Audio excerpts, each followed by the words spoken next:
The most effective weapons don't just pack devastating firepower. They strike fear into the hearts of the enemy. Glad I'm not the enemy.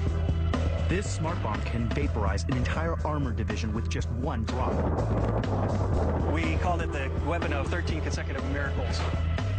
This latest machine gun beats the M16 for sheer firepower and accuracy.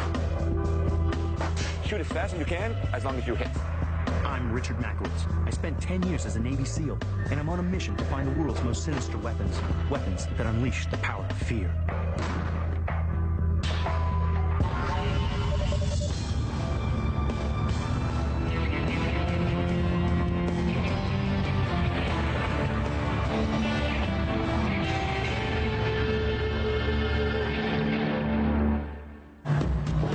How do you stop an 80-ton vehicle designed to mow down anything in its path? Stopping one of these is almost impossible.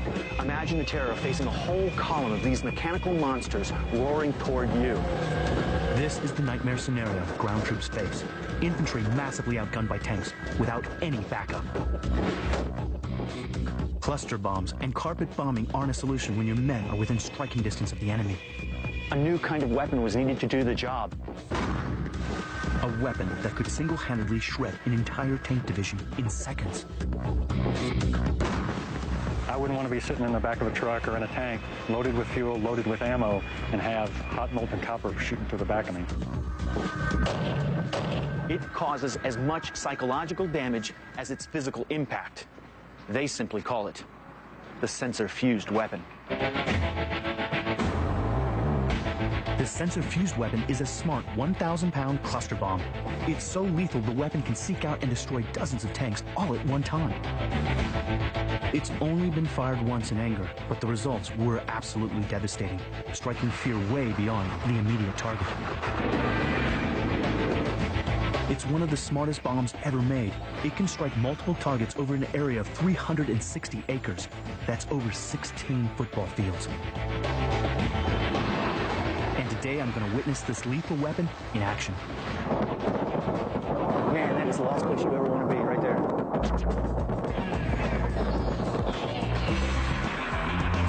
I'm heading to Eglin Air Force Base in Florida, where the sensor-fused weapon is being tested and evaluated for combat. Getting access has taken months of negotiations with the military. Morning, sir. Yes, sir. Get ready, car? Yes, sir. Yes, sir. This is a highly restricted area, but I've been granted exclusive clearance. Thank you, sir. Sir, have a nice day. Take care. Eglin is one of America's largest bases and a leading test center. Heading the sensor-fused weapons program is Squadron Commander Colonel Richard Mountain. If you think back World War II, how many airplanes did it take out a target? And with SFW, what you're talking about is how many kills each one of these weapons is going to be able to deliver on enemy forces. And it was during Operation Iraqi Freedom that the SFW was first used in battle. It was so effective, it was only needed once. On the ground, U.S. troops faced a nightmare scenario. They were up against an advancing column of Iraqi tanks. But at 40,000 feet was a bomber ready to answer their prayers.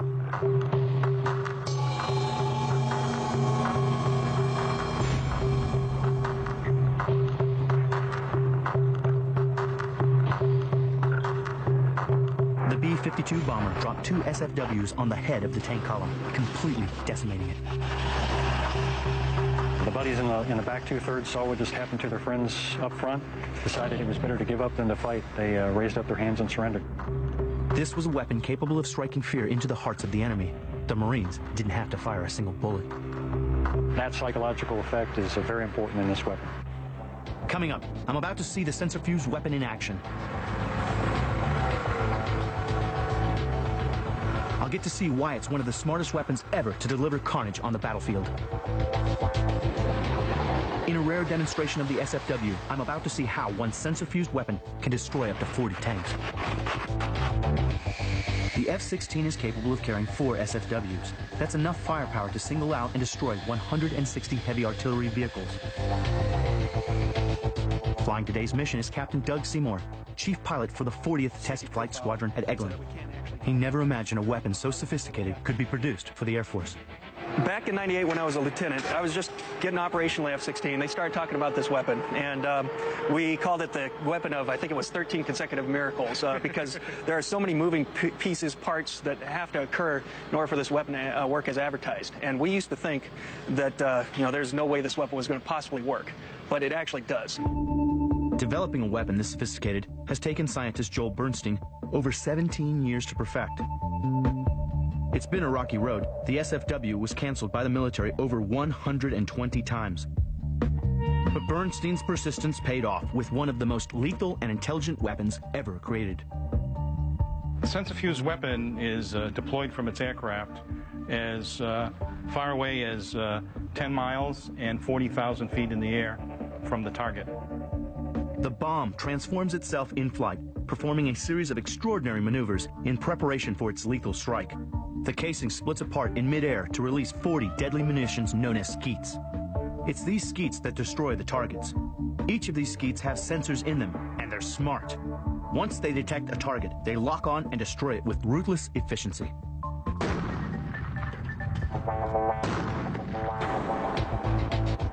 Today's test firing is part of an ongoing program to boost the performance of the weapon. At a cost of around $1 million, there is no room for mistakes.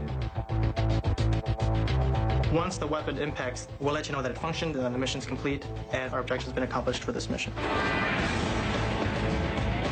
Next, the sensor-fused weapon is going to be dropped for a rare live test, and I'll get to see it in action. It's really pretty brutal. Then, I'll get to test the world's newest and deadliest assault rifle. I can sleep quietly now, knowing that this is coming.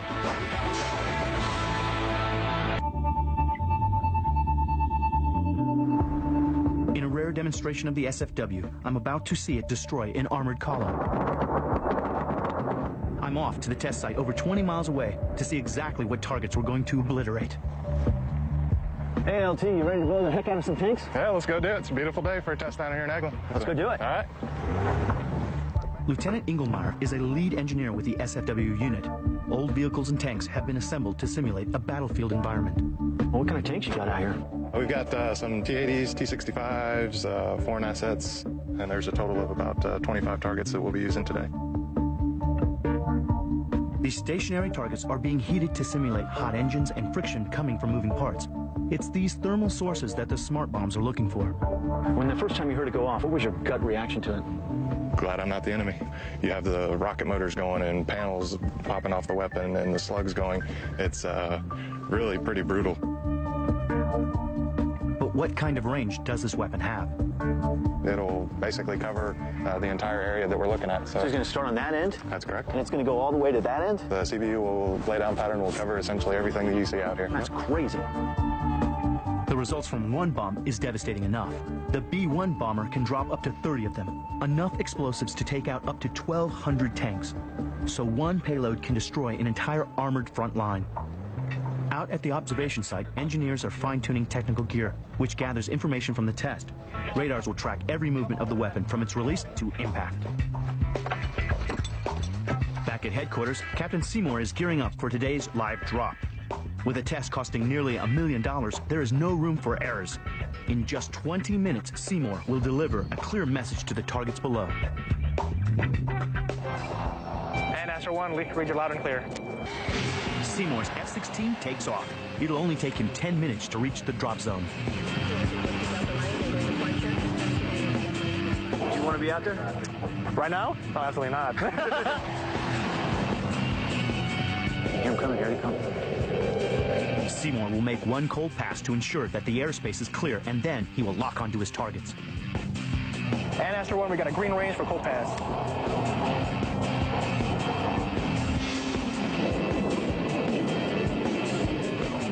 Copy that, Astro 1, we're proceeding to hot pass.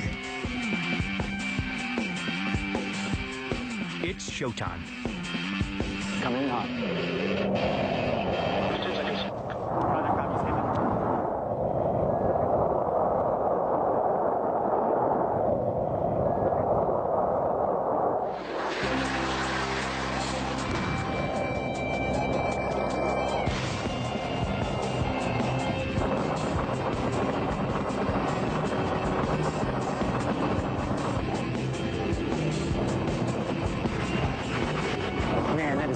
where we want to be, right there. Hot, molten copper shooting all over the place. That's like 100,000 claymores going off, just covering the battlefield. Here's the action replay. When the bomb is released, a pyrotechnic charge peels away the skin like a banana, releasing 10 canisters. The submunitions are dispersed, with parachutes straightening out the canisters in the air. Rocket motors kick in, pulling them up into the sky before the skeets are released in pairs at 30 degrees. The sky is now buzzing with a deadly swarm of skeets, all 40 of them.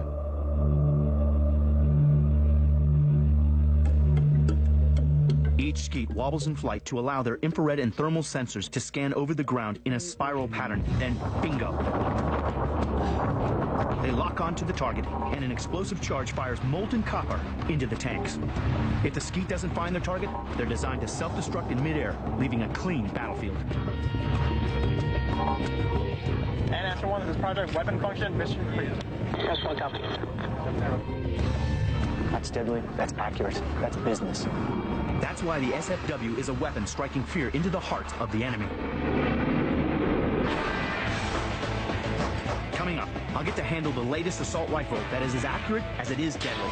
We thought Americans couldn't shoot. You just told that.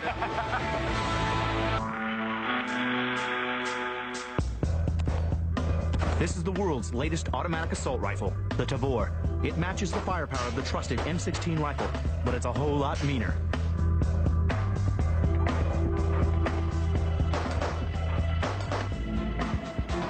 The state of Israel is no stranger to conflict. Lessons learned in urban warfare have driven the development of many weapons, including this, the latest in automatic assault rifles. It is a weapon that's easier to handle than the M16, yet it is as accurate as a sniper rifle.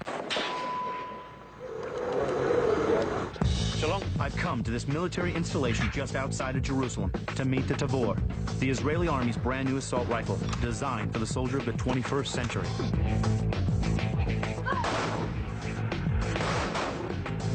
These young cadets are amongst the very first to train with this weapon, and supervising them is Lieutenant Colonel Mikey Hartman, one of the chief advisors on the Tavor's development. He's also a man who talks as fast as he shoots. Now, the older guys, they're going to be with the M4, the old weapon. And the young guys, they're going to be with the Tavor. That's a problem, because if you're an old guy in the Israeli Army, you get all the good stuff. You want the new toy. Yeah, you definitely want the new toy. So they're going to have to deal with that, and we're going to try to make sure they don't steal it from the young guys. The Israelis began developing a smaller weapon that's easier to handle for urban combat, yet would still match the firepower of the M16 machine gun.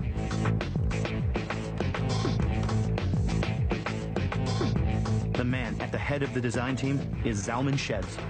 We thought that we can achieve a better rifle than the M16 one.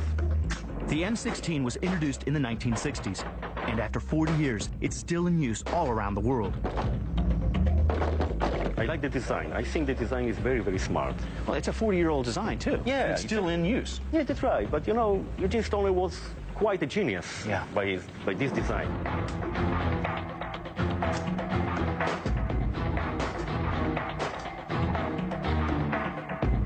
When we were inside of sand, when we were in water, when we were in mud situations, we had a problem with stoppages, the weapon wasn't working. Right. So we had a problem that soldiers would go to battle, and they were not sure that their weapon would work. That was a problem, a very serious problem.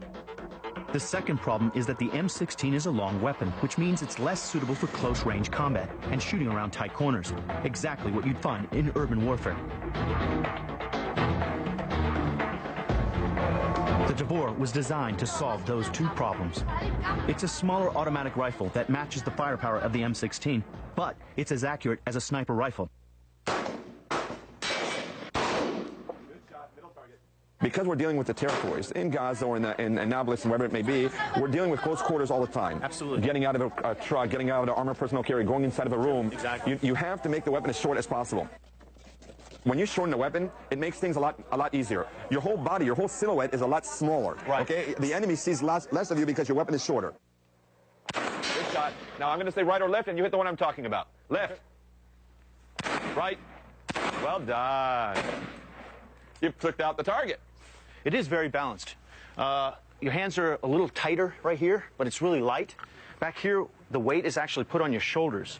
And because the weight is on your shoulders, you don't have to move around as much. You don't have to, the longer the barrel, the more the tendency is for the your sight picture to kind of just float around a little bit. This is really short, real compact. You can get really tight, and the tighter you can get your muscles, the actually easier it is to hold onto the target. The reason the weight is at the back is because that's where all the mechanics lie. This means the long barrel can be fitted further back into the weapon so that it doesn't increase its overall length. The weapon's a lot shorter, but I don't hurt the accuracy. The Tavor sprays the target with incredible firepower. The rate of fire is very similar to the M16. Very fast, at around 15 rounds per second. This rate of fire is essential for urban warfare, where only the quickest survive. You want to teach the soldiers to shoot quicker. Shoot as fast as you can, as long as you hit. Unlike the M16, the Tavor has a built-in laser and Mars red dot sight so loved by hundreds of Hollywood action directors. By building the sight into the weapon, the soldier can fire it immediately without having to waste valuable time to line it up. Firstly, when I open up the safety, it turns on. So I have control over my sight. I don't have to, in the middle of a battle, turn on the sight. I can just turn on the safety. That's a great feature. Yeah, that's great. And also saves batteries, by the way. Exactly. And you don't forget it on by accident. Secondly, it stays zeroed all the time, meaning because it's part of the barrel, as a soldier, he cannot take it off. As a former sniper myself, I want to see how accurate the Tavor can be. So try to aim at the head. Got it. Okay, unfortunately, my scope is in the car. I can get it and tell you where you're hitting, because basically you got to find out where you're hitting and then fix it. To really test the sight, the Tavor and myself, Mikey challenged me to hit a Head & Shoulders target at the maximum end of the Tavor's optimum range, 300 meters. I just got to make sure I'm hitting. No, it's a tough shot, and also it may not be zeroed for you perfectly. So. No, I just need to see it. That's all. You shot incredibly well for 50 meters. Beautiful.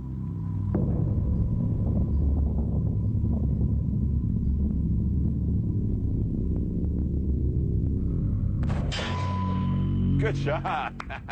I wouldn't shoot again either. What's that? Stop now. Well done. Well done. Well done. That was good. 300 meters standing up shot. That's beautiful. Now, short weapon, 300 meters standing up. You can't ask for more than that. Good shot. What was good is we thought Americans couldn't shoot. Now you brought that down to us. Well, you know, every once in a while we get lucky. I just kind of rolled the dice on that one. I say it's my weapon because it's my your weapon. weapon, exactly. I just love the way this weapon handles. Since 2000 until now, we have been testing the Tavor and building it and making it better and fixing it and fixing it and making it better. And now in this August of this year, we have about 4 or 5 more months. It's going to go into one of our infantry units. You know, I say to myself, I can sleep quietly now, knowing that this is coming. Coming up, I examined the threat posed by biological weapons. The purpose of bioterrorism is to cause fear and panic.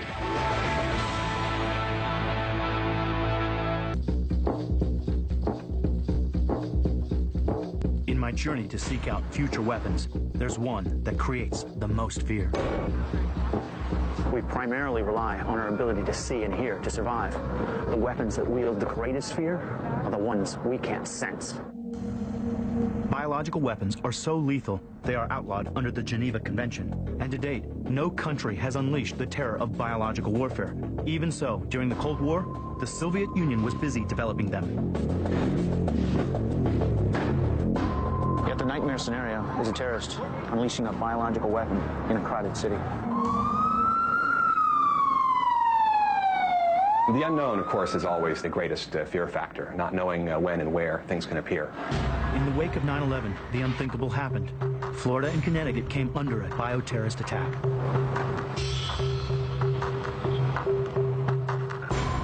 If you see an envelope like this that you don't recognize, you might want to be careful. Anthrax spores were carried by envelopes mailed through the postal system, infecting and sometimes killing anyone who came into contact with the letters. So why did the terrorists choose anthrax?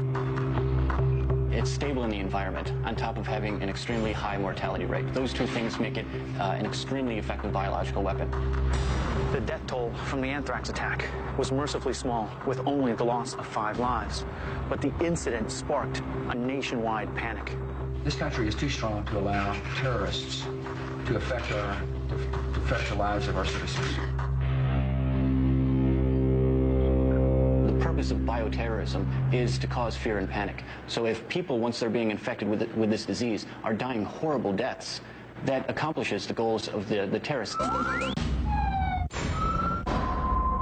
sounds like the perfect terrorist weapon, but the battle is already being fought in the lab. Bioterrorism is a clear and present danger to the free world. So what is being done to defend ourselves? To find out, my first stop was America's leading research center against bioterrorism, the Lawrence Livermore Laboratory. The first thing you need to know is when the attack has started. They've developed an alarm system that literally sniffs out the deadly germs. Thousands of these smart boxes are placed across America in public places such as subways, airports, and shopping centers. But detecting the virus is just the start. It's vital that scientists can then track the spread of it over a city. The emergency services must know where the casualties are going to be concentrated.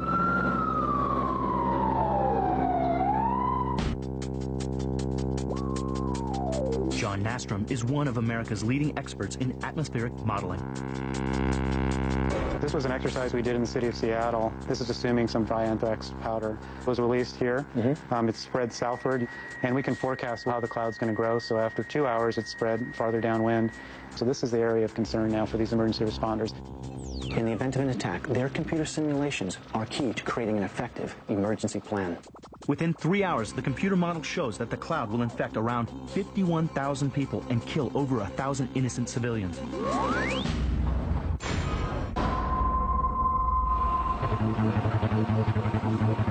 At the University of Louisville, Kentucky, medical teams are working at ways to reduce the death toll.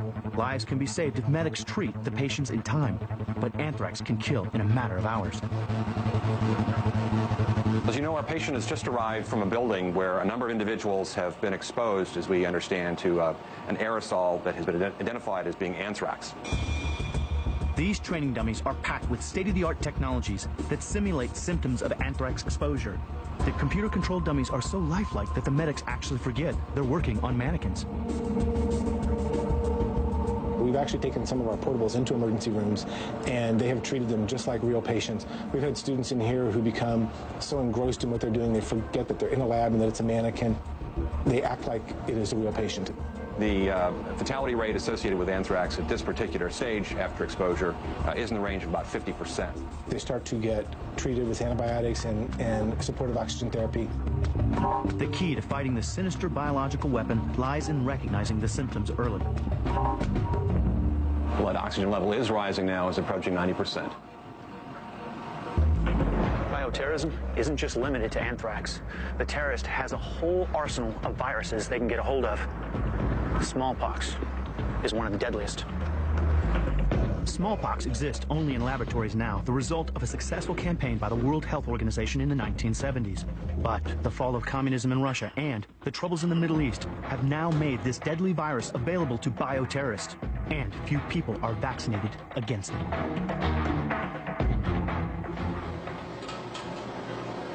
Since there's no treatment for smallpox and it's easily transmissible from person to person, if there's an outbreak, it's going to spread across the globe in no time. Using stolen laboratory samples, bioterrorists could use smallpox against the public. So, to defend against this threat, Dr. McKinney trains medics to recognize the symptoms of the disease. He uses elaborate makeup techniques to duplicate the symptoms. Smallpox actually has lesions that cluster now about the face. These are in about the third day of development now, so she doesn't have a large number of them, but they're all rather uniform in nature. Smallpox remains one of the worst case scenarios. It's highly contagious, and infection means almost certain death. During the Cold War, the Soviets were developing biological weapons, genetically engineering even more deadly strains. I came face to face with the head of the Soviet germ warfare program, Dr. Ken Alibek. He was told that the West was also developing biological weapons. After the collapse of communism in the early 90s, he saw no reason to continue, unlike his bosses.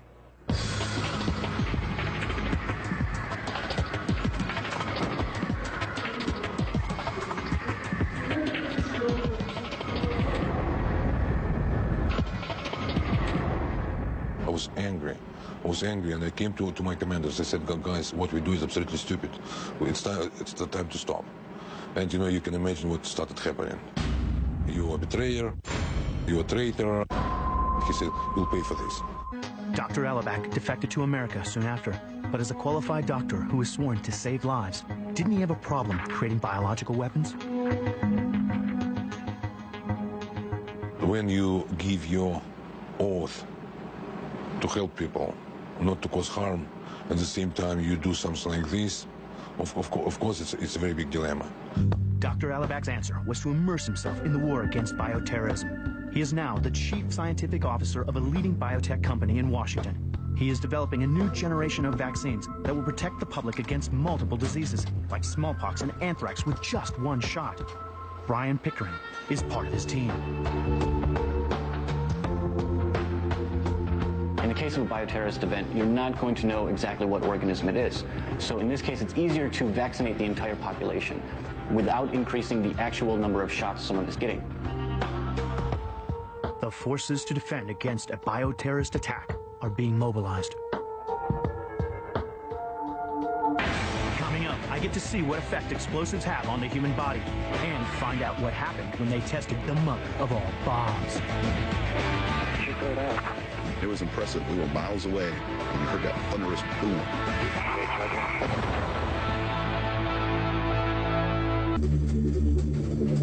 When it comes to instilling fear, you want a weapon that's so terrifying, its very presence frightens the enemy into submission. You're facing all-out war, and you don't want to engage your troops. You can't go nuclear, but you want the same destructive power without the radioactive fallout. What do? To obliterate a big target like a military base usually means dropping hundreds of bombs from dozens of planes. But it's indiscriminate and kills innocent civilians as well as the target. There is a solution. It's one of the most destructive weapons ever created. What's needed is a precision bomb so powerful that it paralyzes the enemy with fear. The U.S. Air Force has such a weapon, and its time came as Operation Iraqi Freedom began. The designers were looking to demonstrate the power of their new super bomb. The U.S. needed to send a clear message to Baghdad.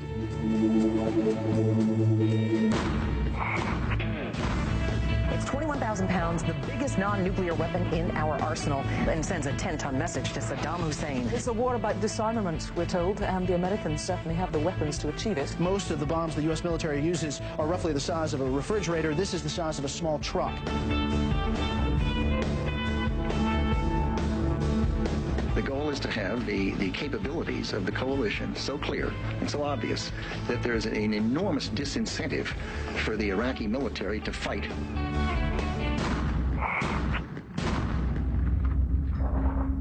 Welcome to the Moab. In military circles, it's known as the mother of all bombs. Hi, Mom. Moab is the largest guided weapon ever built. That is what makes it so destructive. It's 30 feet long, and it's packed with over 18,000 pounds of high explosive. There's the drop point. The overall weapon weighs about 21,700 pounds. That's 9.5 tons of sheer hell. The high explosive carries an exotic mix of tritunnel and fuel so powerful it can reduce a downtown area to dust. Its proper title is the Massive Ordnance Air Blast. And it's truly massive. Something of that magnitude is just unbelievable. The day that went off, it was kind of spectacular. It's amazing. This footage was shot from over 10 miles away, and the gas cloud throws up debris 10,000 feet into the air. The biggest conventional bomb ever built, it has the power to destroy an area of 9 city blocks. To put that incredible firepower into perspective, here's how other weapons stack up against Moab. Mortar rounds carry a charge of 2 pounds. Their effective blast radius to kill or shatter concrete is 2 yards. The howitzer round, with 20 pounds of high explosive, has a blast radius of 5 yards. A 2,000-pound bomb has a blast radius of 25 yards. That's the size of a city block. Before the arrival of Moab, the biggest conventional bomb was the notorious Blue 88, used in Vietnam. Packed with 15,000 pounds of explosive, it has a blast radius of 100 yards. But the Moab dwarfs everything. Carrying a lethal cocktail of high explosive, it has an effective blast area of 150 yards. test shot. Good job. To find out more about the Moab, I went to Eglin Air Force Base in West Florida. Here's where the mother of all bombs was born. What makes Moab so incredibly destructive? Moab is the largest guided weapon ever built. Fred Davis is the chief designer of the Moab. Additionally, because of the precision guidance that it employs, we're able to put that large explosive dead on to a target. Test shot. Good job. The Moab is so destructive because it's designed to detonate above ground level, so the blast wave is thrown outwards and not into the ground. To achieve this, the massive ordnance air blast has been designed with some special features of its own. Mark Hunter, the man responsible for overseeing the Moab program, explains it all. What makes it an airburst weapon? When the fuses hit the ground, fuse train starts up these extenders and into the main cavity where the explosive is. So what's going to happen is the main charge here will go off before it actually impacts the ground. And what kind of damage does an airburst do versus a ground burst? What you're not doing is you're not digging a hole and you're not throwing up debris. What you're doing is you're causing a blast to start up about 3 feet off the ground and go out from there. And that shockwave is one of the most valuable components about why the Moab is so effective. That shockwave is the primary kill mechanism for the Moab, right? Coming up, I find out what that shockwave can do to the human body.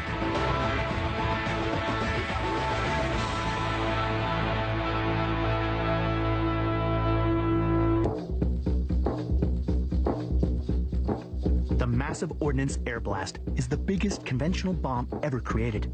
At 21,000 pounds, it can flatten an area the size of 6 Super Bowl stadiums. Moab is a blast munition, a massive ordnance air blast, so we're focusing on the blast effects versus fragmentation, which may be a design of other munitions. To see the effects of a blast on the human body, we conducted a series of tests. Our willing victims were fiberglass mannequins. With a special high-speed camera, we captured the anatomy of a blast. Using a fuel-air explosive, the gas is dispersed to mix with the air. Then, it's detonated, creating a massive fireball. The fireball creates the blast wave that shatters everything in its path. Of course, all this happens within a few milliseconds. Filmed at normal speed, our mannequin is shredded in the blink of an eye. This is how the Moab works. It's designed to produce the biggest blast wave ever created from a non-nuclear bomb.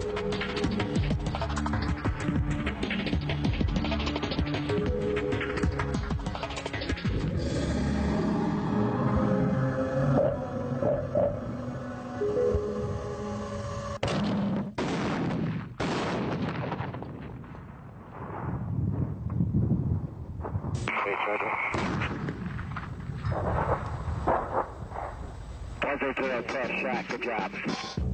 To deliver the world's biggest bomb, you're going to need a very big airplane. Something like the C-130. C-130 is a big plane. Very big plane. They call it the Hercules. So it's fitting, and the mother of all bombs goes to Hercules. That's great. Basically what's going to happen is, off a C-130, much like this one, the ramps will drop down. There's a parachute that's held right up in this area here. It'll be drop out. The wind will catch the parachute, and the parachute will extract the Moab and the platform right out the back.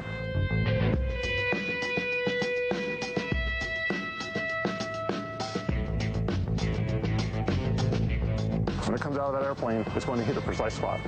So there's a GPS receiver on board, there's an inertial navigation system on board, and a flight control computer. Basically, those are the smarts, if you will. The Moab is fitted with lattice fins at the rear. They're linked to the Moab's own GPS system, which moves the fin, steering it to the target. It all adds up to the most lethal conventional bomb ever made. No wonder the Moab strikes fear into the hearts of the enemy. The Moab was created for one reason. It was a bomb designed to intimidate. And the target was Iraq. On the 12th of March, 3 days after the invasion of Iraq, the Moab was tested at a site 30 miles west of Eglin, Florida. This is footage from the actual test. It's the first time in history that a conventional bomb of this size had been dropped. The question is, would it work? Soaring silently through the sky, the Moab guides itself onto the target.